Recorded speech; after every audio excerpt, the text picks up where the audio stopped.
Hello दोस्तों, मैं उदय डागर आप सभी का फिर से स्वागत करता हूं आपके अपने channel exam news by Uday sir में। दोस्तों, संपूर्ण जीके की वीडियो देखने से पहले आप सभी के लिए एक राहत भरी खबर है, क्योंकि आप सभी को पता है कि देश के अंदर कोविड-19 के जो केस है वो काफ़ी हद तक डाउन हो रहे हैं, डेली बहुत ही ज़्यादा डाउन हो रहे हैं। तो मैं यहाँ से कह सकता हूँ कि इस महीने के अंत तक ये जो केस हैं लगभग ना के बराबर होने के पूरे पूरे चांस हैं। तो मैं यहाँ से केवल आपसे एक ही बात बोलूँगा कि आप अपनी पढ़ाई शुरू कर दें, क्योंकि जैसे ही स्थिति सामान्य होगी उसके बाद हरियाणा सरकार या फिर एचएससी इस भर्ती प्रक्रिया को आगे बढ़ाएगी। जो भर्तियां आपकी रुकी हुई हैं, जिनके एग्ज़ाम नहीं हुए हैं, तो फिर से आपको मौका नहीं मिलेगा। तो आप समझदार हैं तो आज से ही पढ़ना शुरू कर दें। जिन भाइयों ने पढ़ना शुरू नहीं किया और जो भाई पहले से पढ़ रहे हैं उनके लिए अच्छी खबर है। तो मेरा पहला प्रश्न आप सभी के लिए, हरियाणा राज्य तकनीकी शिक्षा बोर्ड की स्थापना कब की गई? देखो, कल वीडियो नहीं आई है किसी कारणवश, लेकिन आज हम आपके लिए फिर से वीडियो लेकर आए हैं। हरियाणा राज्य तकनीकी शिक्षा बोर्ड की स्थापना कब की गई? तो इसका जो सही आंसर रहेगा, 2008 में इसकी स्थापना की गई है। लिंग अनुपात निगरानी डैशबोर्ड की स्थापना कहाँ पर की गई? लिंग अनुपात का मतलब है कि जो रेशो है हरियाणा में लिंग अनुपात का, उसकी निगरानी रखना, मतलब कि कहाँ पर कितनी बढ़ोतरी हुई है, कहाँ पर कितना लिंग अनुपात डाउन हुआ है, उससे संबंधित पूरे हरियाणा का जो डैशबोर्ड की स्थापना है वो कहाँ पर की गई है? तो इसका जो सही आंसर रहेगा पानीपत। ये बिल्कुल राइट आंसर रहेगा। प्रश्न नंबर 3, हरियाणा का प्रथम विश्वविद्यालय कहाँ स्थापित किया गया? देखो, कॉलेज की हम बात नहीं कर रहे हैं। कॉलेज आपका रोहतक में खुला 1926 में, जो कि पहले रोहतक कॉलेज के नाम से था, लेकिन आज जो पंडित नेकीराम के नाम से है वो कॉलेज, उसकी हम बात नहीं कर रहे। हम बात कर रहे हैं विश्वविद्यालय की। तो हरियाणा का प्रथम जो विश्वविद्यालय है वो कुरुक्षेत्र विश्वविद्यालय है। इसकी दो प्रमुख पत्रिकाएं हैं, कला निधि और कैरियर 360। तो यहाँ से प्रश्न भी बन सकते हैं, ठीक है, ध्यान रखना बिल्कुल। और कमेंट के द्वारा आप आंसर देंगे कि कुरुक्षेत्र विश्वविद्यालय की स्थापना कब की गई। हरियाणा पर मराठों का अधिकार कौन सी शताब्दी में था? 18वीं, 10वीं, 11वीं या 17वीं?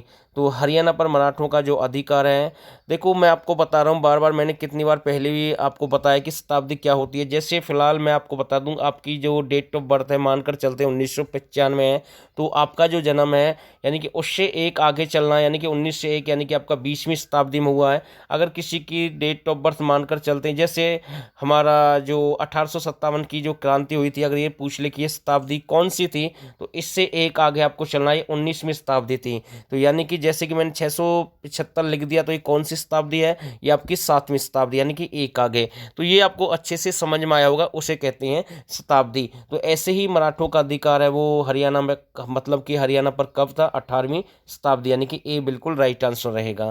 प्रश्न नंबर 5 देखते हैं, जॉर्ज थॉमस किसकी सेना में भर्ती हुआ? शमरू बेगम, अकबर, शाहजहां या हडसन? तो इसका जो सही आंसर है, जॉर्ज थॉमस किसकी सेना में भर्ती हुआ? शमरू बेगम। और शमरू बेगम का एक महल है गुरुग्राम में। वैसे तो शमरू जो ये गलत लिखा हुआ है, इसे ठीक कर लेना, मतलब कि आपको समझ में आ जाएगा। ठीक तो नहीं कर पाएंगे आप, लेकिन मैं आपको बता रहा हूँ, आपको अच्छे से समझ में आ जाएगा। ये शमरूप नहीं है, शमरू बेगम है, और इसका महल भी है गुरुग्राम में, लेकिन इनका जो संबंध है वो रेवाड़ी से भी है, ध्यान रखना इस बात का। तो जॉर्ज थॉमस किसकी सेना में भर्ती हुआ था? तो शमरू बेगम की सेना में भर्ती हुआ था, और सबसे पहले ये मद्रास में आया था, उसके बाद ये शमरू बेगम की जो सेना उसमें शामिल हुआ। प्रश्न नंबर 6 देखते हैं, जॉर्ज थॉमस के द्वारा बसाई गई गांवों की कुल संख्या कितनी है? तो जॉर्ज थॉमस के द्वारा बसाए गए कुल गांवों की संख्या कितनी है? 4 ऑप्शन आपके सामने, 3 है बिल्कुल फिलहाल, तो चौथा ऑप्शन आपके सामने है, तो 253, यानी कि डी, यानी कि सी बिल्कुल राइट आंसर रहेगा। प्रश्न नंबर 7 देखते हैं, और बहुत ही अच्छी, मतलब कि आपको ध्वनि सुनाई दे रही होगी इस वीडियो में, तो आप समझ गए होंगे किसकी आवाज़ है। हरियाणा में फ्लाइंग क्लब की कुल संख्या कितनी है? तो 4 ऑप्शन आपके पास में, हरियाणा में फ्लाइंग क्लब की कुल संख्या कितनी है? तो 3 है, ए बिल्कुल राइट आंसर रहेगा। प्रश्न नंबर 8 देखते हैं, हरियाणा में सड़कों का सबसे कम घनत्व किस जिले का है? हरियाणा में सड़कों का सबसे कम घनत्व किस जिले का है? तो डी बिल्कुल राइट आंसर रहेगा, यानी कि हम कह सकते हैं जींद का सबसे कम है। तो नेक्स्ट प्रश्न देखते हैं, प्रश्न नंबर 9, हरियाणा में प्लास्टिक के कचरे से पहली सड़क का निर्माण कहाँ किया गया? हरियाणा में प्लास्टिक कचरे के जो कचरे से पहली सड़क का निर्माण कहाँ पर किया गया? तो ए बिल्कुल राइट आंसर रहेगा, गोहना में इसका निर्माण हुआ है। गोहना आपका कहाँ पर है? सोनीपत में है। देखो गोहना, गन्नौर, राई ये तीनों ही सोनीपत में है, जबकि सुध आपका कहाँ पर है? जगाधरी। प्रश्न नंबर 10 देखते हैं, राज्य की कुश्ती में प्रथम भीम अवार्ड महिला कौन बनी? सुनीता शर्मा, गीता जोशी लगा ले या ज्योतिषी लगा ले, चंद्रावती या स्नेहलता?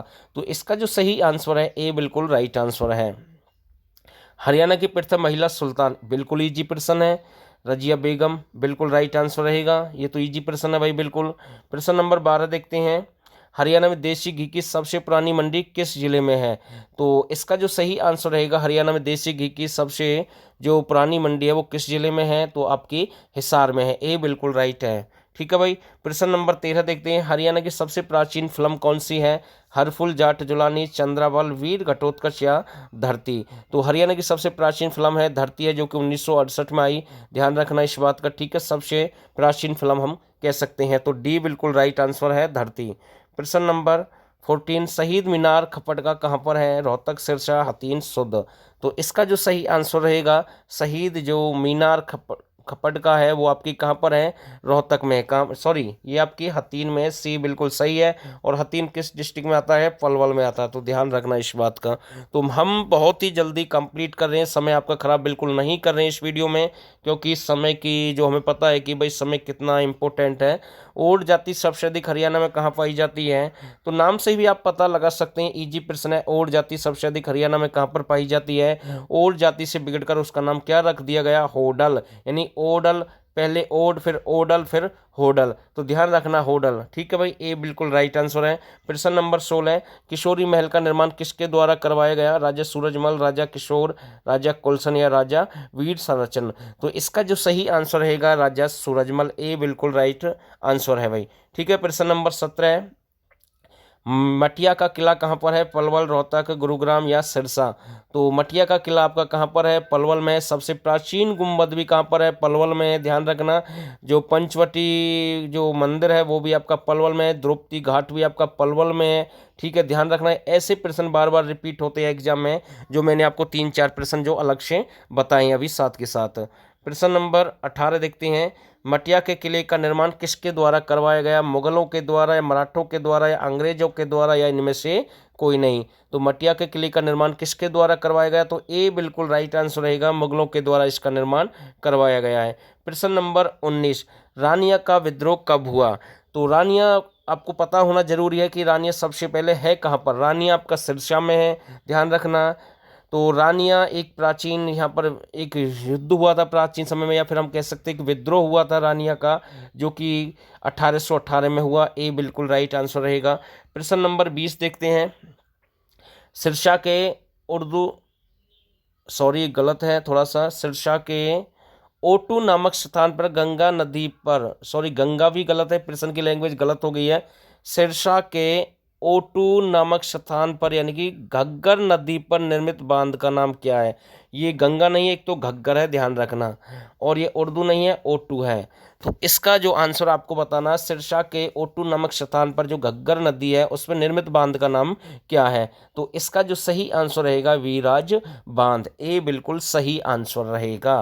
प्रश्न नंबर 21 देखते हैं, शहीद मीनार, देखो फिर से रिपीट हुआ, ये प्रश्न मैंने आपको पहले ही बता दिया, ठीक है, कोई दिक्कत नहीं। प्रश्न नंबर 22 देखते हैं, शराब की अवैध आयात निर्यात परिवहन पर रोक किस धारा के अंतर्गत किया जाता है? मतलब कि रोक लगाई जाती है, वो कौन सी धारा है? तो ये हरियाणा पुलिस से संबंधित प्रश्न हम कह सकते हैं।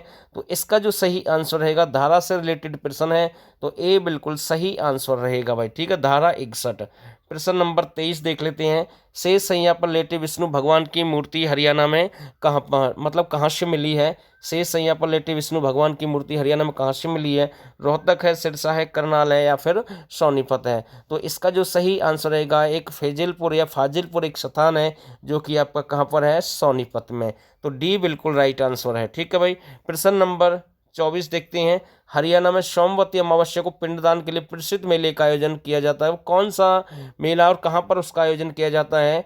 तो ये आपका फरल गांव है, फरल गांव में इसका आयोजन किया जाता है और इसे फरल टैंक के नाम से भी जानते हैं। और ये प्रश्न मतलब कि ये प्रश्न मैं आपके लिए छोड़ रहा हूँ इस वीडियो में कि जो फरल गांव है ये किस ज़िले में है। तो फिलहाल के लिए बस इतने ही प्रश्न है इस वीडियो में। और लास्ट प्रश्न शायद मैंने ये करवा दिया है, मौर्य काल के बाद हरियाणा में किसका राज था। तो ये लास्ट प्रश्न है इस वीडियो का, मौर्य काल के बाद हरियाणा में किसका राज था, योद्धगण, मुगल, अंग्रेज या मराठे। तो इसका जो सही आंसर रहेगा योद्धगण का राज था, ये बिल्कुल सही आंसर है। लेकिन प्रश्न नंबर 24 का आंसर आपको बताना है कि ये फरल गांव किस जिले में है। ठीक है, कई बार ये प्रश्न आया भाई एग्जाम में। तो फिलहाल के लिए बस इतना ही, और उम्मीद करता हूँ अगर आपको ये वीडियो अच्छी लगी तो जो नए साथी हैं इस चैनल को सब्सक्राइब करें, और जो पुराने साथी हैं या फिर जिन्होंने इस चैनल को अभी सब्सक्राइब किया है वो इस वीडियो को शेयर करें और लाइक कर देना भाई साथ के साथ। और वीडियो अच्छी लगे तो कमेंट करना, और साथ के साथ ये बताएं कि आपका कितना स्कोर रहा है इस वीडियो में। तो आप सभी का बहुत बहुत धन्यवाद।